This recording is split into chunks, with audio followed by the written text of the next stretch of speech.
Caros alunos, com esse vídeo damos sequência ao anterior, que descreve a sociedade feudal.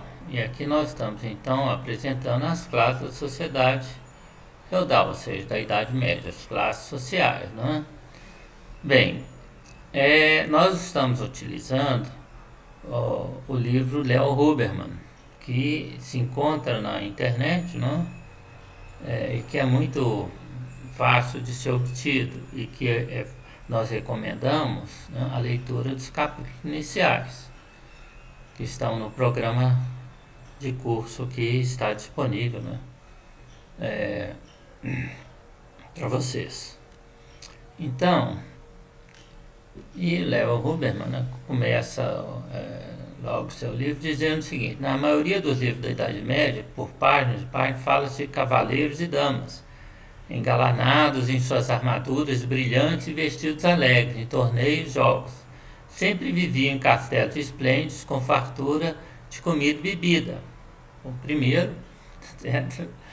Essa imagem estilizada da Idade Média, que aparece em Hollywood, nem tanto nos livros, mas muito nos filmes, né?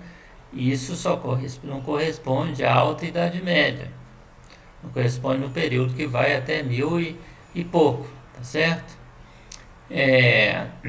Porque os castelos eram de madeira, como nós vimos, né? A nobreza se vestia de roupas toscas feitas pelos teares, fiados e tecidas nos teares dos servos, tá certo? Então as armaduras não eram aquelas armaduras completas, né, de aço, né, que vão surgir depois, né? Se usava cota de malha, né, ou com algumas placas, né, de metal. Mas aquelas armaduras brilhantes, isso aí é posterior, né? Bem, mas de qualquer maneira, né, mesmo na chamada Baixa Idade Média, né, que vai ser o período mais recente, né, a partir de, vamos dizer, do ano 1000 ou 1100, né? Então, alguém no século X a XII, né, tinha que pagar pelas diversões e coisas boas. Quer dizer, na verdade, nós já estamos falando de um período mais recente, né, que os cavaleiros e damas desfrutavam. Também alguém tinha que fornecer alimentação e vestuário para os clérigos e padres, que pregavam enquanto os cavaleiros lutavam. Além desses pregadores, lutadores, existia na Idade Média um grupo dos trabalhadores. A sociedade feudal consistia dessas três classes: sacerdotes, guerreiros e trabalhadores, sendo o homem que trabalhava produzia para ambas as outras classes, eclesiástica e militar. Isso era muito claro. Todo mundo que vivia na Idade Média tinha consciência dessa estratificação social. Aqui só há um reparo, né? É que, na verdade, os padres eram senhores feudais, não da igreja. Nós temos duas igrejas na Idade Média, né? A igreja dos pobres, que é aquela que vai ser cultuada que vai estar, digamos assim, nas paróquias mais empobrecidas, no interior, que vai ter as capelas que vão ser frequentadas pelos servos, né? Isso aí é a igreja dos pobres, que sempre teve uma tradição de atendimento das necessidades dos próprios, de consolo, e tem a riqueza dos grandes, né, monastérios, e principalmente, não é, dos bispos, dos grandes, da capa superior da igreja, e que foi sempre a riqueza foi sempre a camada da igreja, né, que não tinha nenhum compromisso com os pobres, né, e que eram odiados e que eram senhores de terra, senhores de servos, e os piores senhores estavam nessa camada. Bom, a classe dos cavaleiros, né, formada por guerreiros que, além de possuir um cavalo, devia armar-se e treinar com seus próprios recursos, tendo disponibilidade para atender às convocações. Então devia ser um homem de posse, né? Para ter um cavalo, né? E para ter uma armadura, que é uma coisa caríssima, mesmo a armadura mais simples, de cota de malha, né?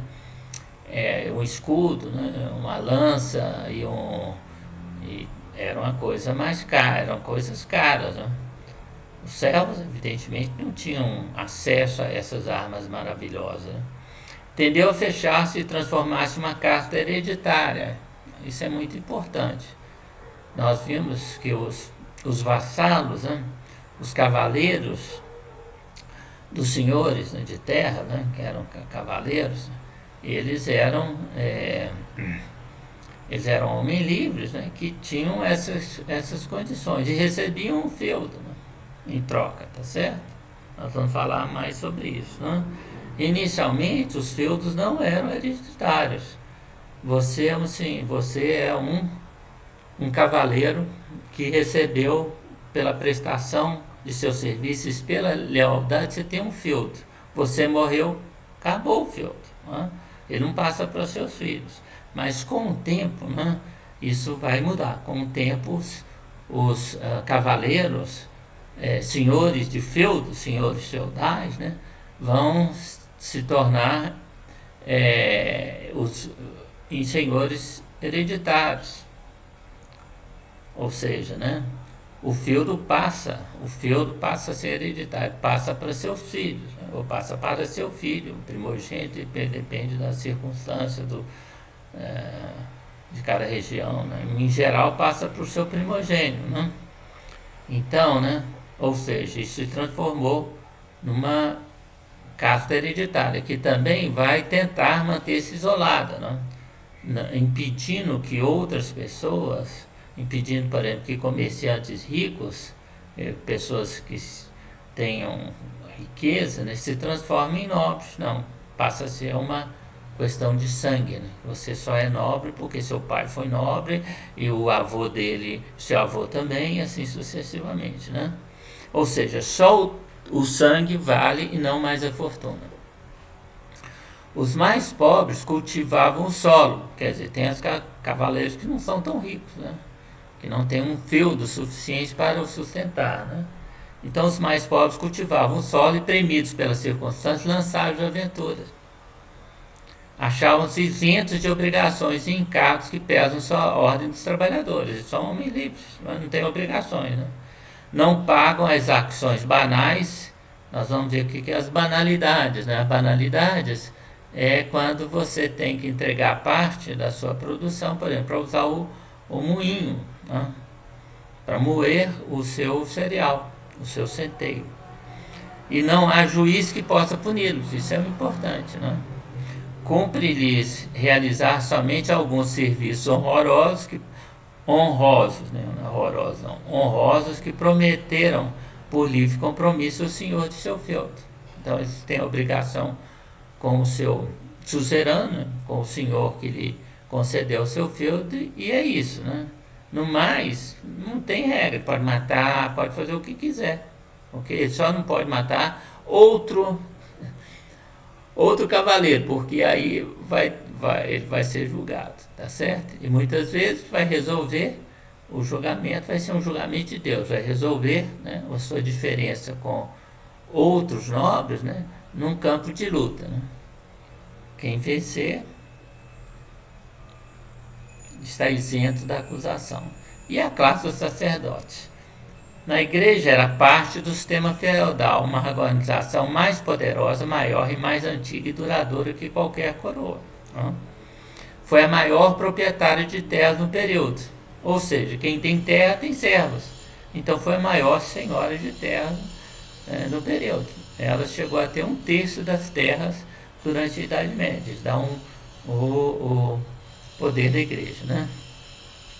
Bispos e abades se situavam na estrutura feudal da mesma forma que os condes e duques. Recebia feudos de nobres e também os concedia. Eram considerados senhores mais gananciosos, mais exigentes e cruéis. A igreja dos poderosos era odiada. Não é à toa que todas as revoluções, guerras camponesas, as primeiras vítimas vão ser os bispos, os abades, os grandes, os membros da camada superior da igreja. Da igreja, como nós falamos, né? Por quê? Porque eram os piores senhores feudais, né? Mas havia também igreja dos pobres, aquilo que nós falamos, né? Igreja dos pobres, tá certo? Daqueles padres que, apesar de receberem o dízimo, somente o dízimo, também precisavam lavrar a terra para sobreviver, porque dízimo de gente pobre não é grande coisa, né? Dízimo é um costume que vem da antiguidade, tá certo?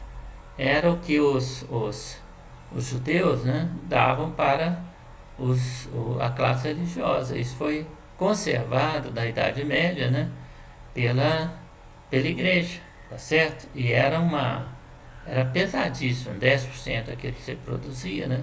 Quer dizer, se você produzir de um saco de trigo, você colhia 3, sobravam 2, né?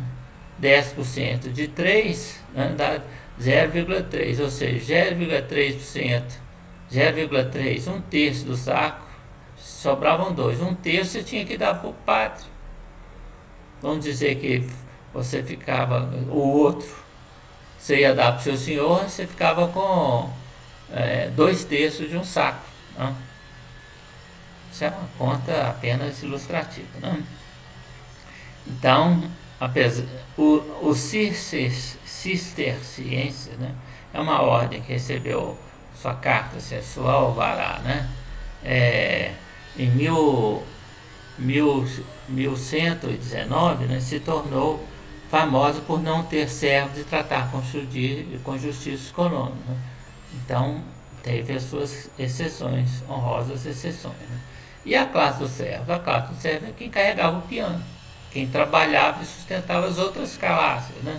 Era a classe dos trabalhadores que sustentava as duas outras através da corveia, nós já falamos sobre isso, da talha, das banalidades do dízimo. No dízimo nós já falamos também. O que era a talha? A talha era o inferno. Por isso que se diz talhar, né? Talhar é separar, é cortar, né? A talha era o direito que o senhor feudal tinha de chegar na casa do servo e pegar o que ele quisesse.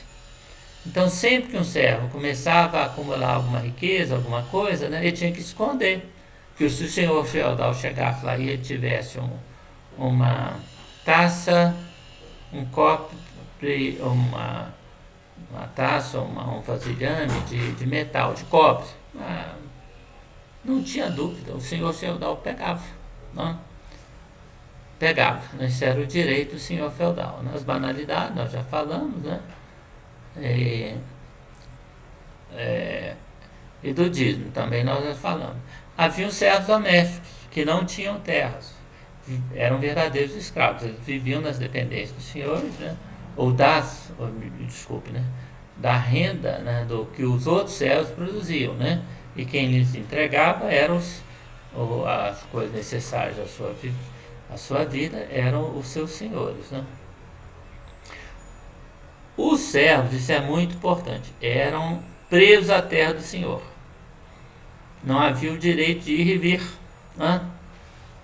Eles não podiam se afastar do feudo sem um salvo-conduto.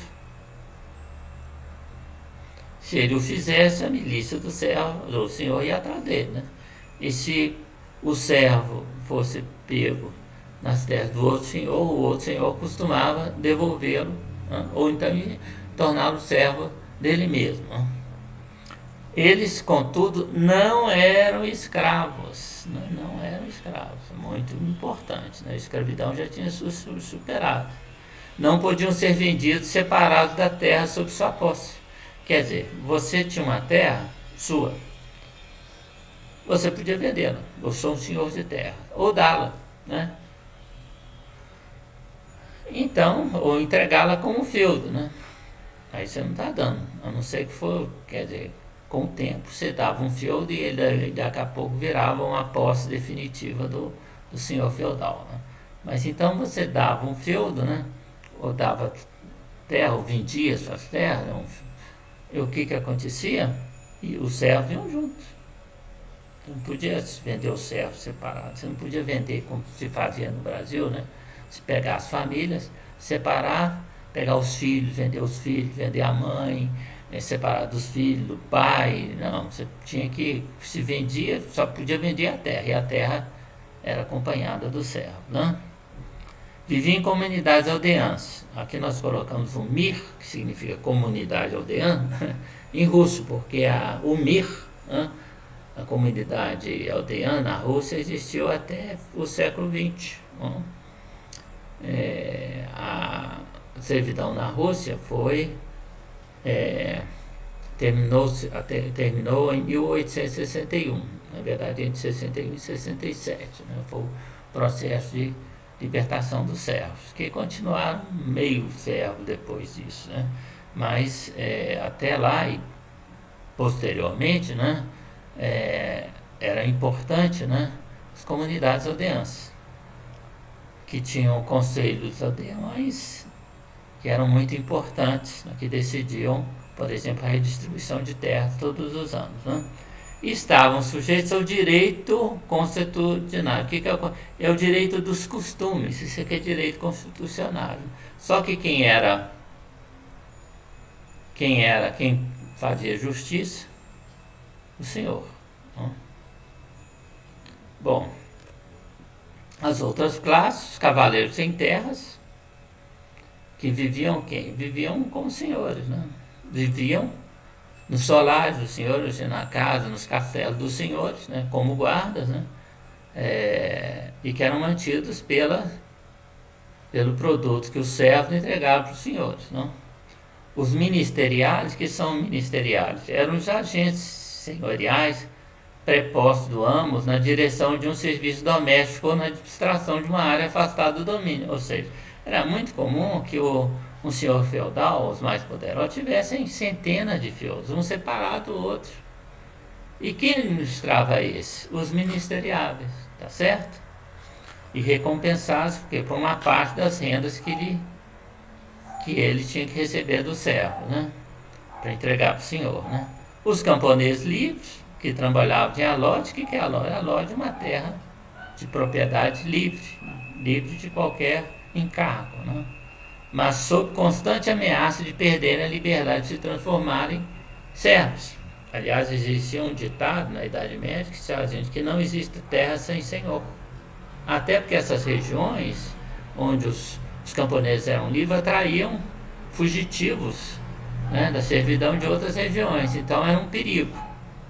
Haviam rendeiros diversos, camponeses que não eram servos, mas sujeitos ao pagamento de serviços ou arrendamento aos senhores. E há raros artesãos independentes, não sujeitos a qualquer senhor, né? Então é importante dizer o seguinte, para sumarizar: a sociedade feudal erguia-se sobre o trabalho do camponês, que era servo vinculado à terra. Isso era o fundamento da sociedade feudal. A economia era natural, tá certo? No sentido de estar diretamente voltada à satisfação das necessidades dos seus membros. Não se produzia para o mercado, né? Aliás, o mercado servia principalmente para satisfazer as necessidades de sal e de ferro. As relações sociais eram transparentes, todo mundo sabia, né, que a sociedade se erguia sobre o trabalho do servo, tá certo? A unidade básica era o servo, ou feudo, e é sobre essa unidade básica que nós vamos falar nos próximos vídeos. Então agora nós encerramos esse vídeo, esse novo capítulo da nossa novela, e vamos caminhar para o próximo